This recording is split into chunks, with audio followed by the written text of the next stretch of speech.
Well, you hit on an interesting point. On the flip side, our city does have many problems. We have a reality check here from one of our members, and this is a quote. My house was broken into. 5 vacant houses on my street are the site of vandalism and squatters. My property value has gone down dramatically, and a number of nearby storefronts are empty. I also pay high taxes for a street with more potholes and diminished surfaces. And our question is, why should she stay? Well, I think she should stay because things can be different. Just because it was that way last year doesn't mean next year is going to be the same. I think we can really turn this thing around quickly. With every type of problem that our city has, I believe that there is a reasonable solution that with the help of the community and, again, some energy in our city government, we can make it a reality. I think the commercial districts in the areas of Noble, Taylor, parts of Lee, and parts of Mayfield really are lagging behind and need some specific city attention for those areas. We see the roadmap, the positives of Cleveland Heights, Coventry, Cedar, Fairmount, Lee between Cedar and Fairmount. I mean, Lee between Cedar and Fairmount wasn't like this when I was a kid. It's really had a nice comeback. Even Coventry is, I think, improved dramatically from when I was in middle school. I don't remember going up there too often to hang out, and now it's quite enjoyable to go up there. But we need to bring that to the other areas that are lagging behind. And I think that whichever member was that one talking about break-ins and foreclosures, one of those areas that I mentioned, the areas that are lagging behind commercially, are the ones that are seem to me to be hurting the most residentially as well. And a lot of these neighbors that are living there, as I've gone door to door in a number of those neighborhoods already, I'm always surprised and impressed in how many of them have been here for such a long time.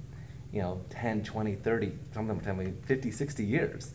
They're like, oh yeah, I went to Heights back in 1940s. I was like, really? Wow, that's really impressive for a community to be that strong.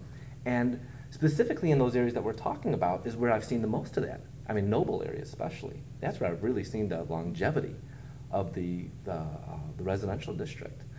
But what's going on now is a threat to that because I've talked to a few people that have told me flat out if they could get what their house is worth, which they can't, but if they could, they would be out of here.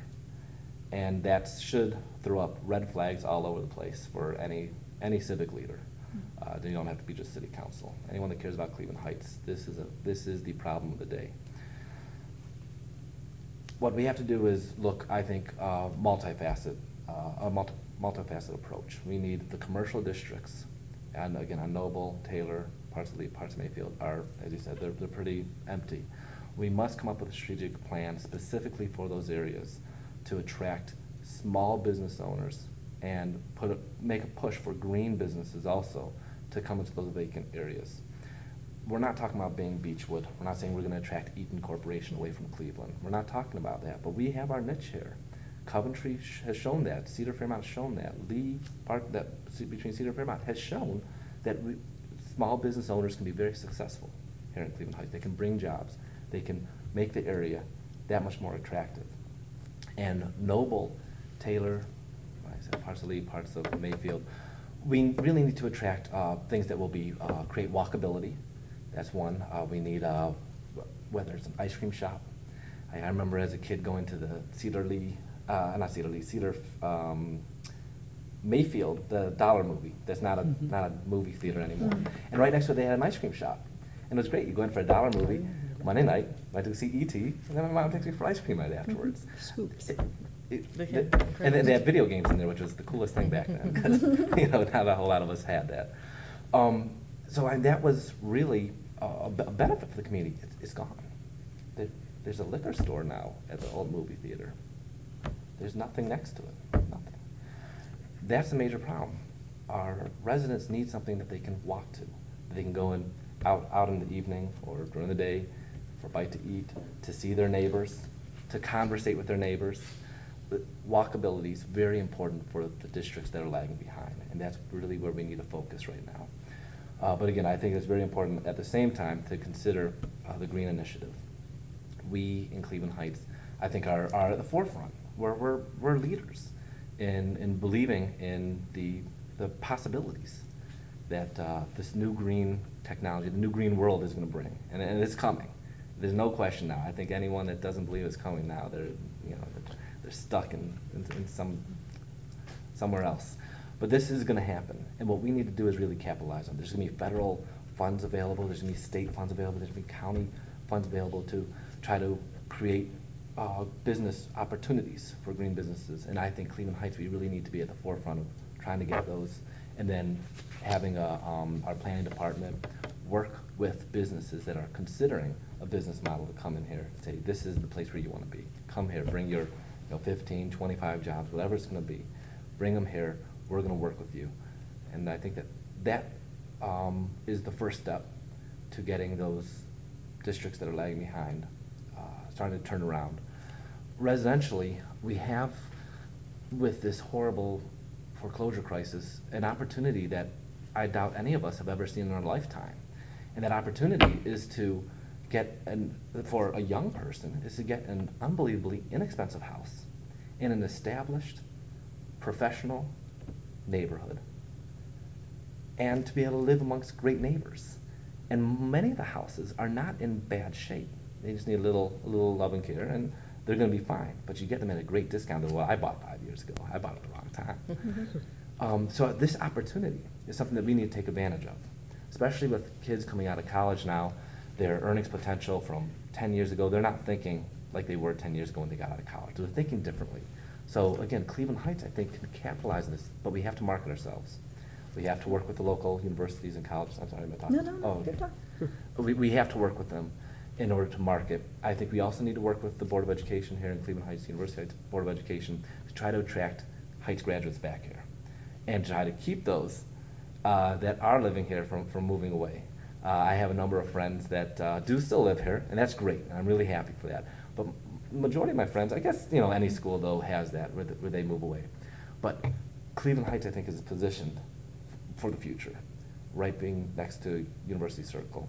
We have museums, we have the universities, we have the hospitals, and our medical community is outstanding here.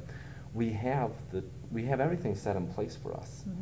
We have to find a way to market ourselves to attract the people that we want here in Cleveland Heights, to our Heights graduates to come back, professionals to come in.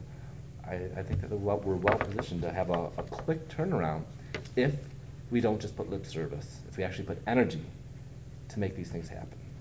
Okay. Well, you've just hit all our questions. We should just leave. Yeah. But we are going to switch gears a little bit, and you've touched on this quite a bit already, but, effective organizations, including city government, need clear vision, goals, and plans. Can you just elaborate a little bit more on what you think are the most pressing issues that you think we should address, which you discussed a little bit already, and how would you define your process for addressing those issues? I think the most pressing issues are the parts of the community that are lagging behind. Mm-hmm. Again, Noble, Taylor, part of Lee, and parts of Mayfield, I think are really the focus, because those are the largest groups of areas of homeowners, of renters that are having difficulty.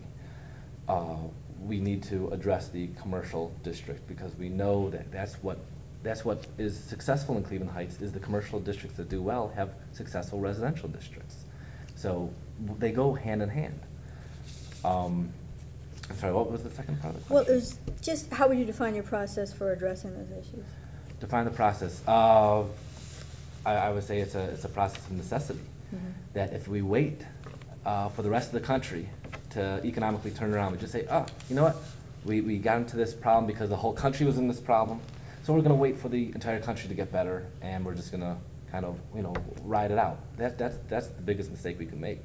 If we wait, we're not going to come out of this any better than what we were beforehand. We're going to come out worse than how we were before the crisis started.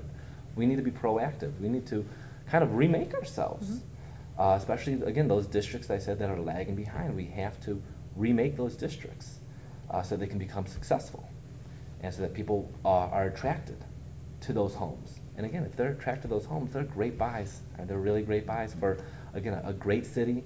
We have great neighbors. We have great schools. We have great walkability in those commercial districts that we do have walkability. Mm-hmm. The basics are there. We just need to spread them out a little bit, spread the wealth.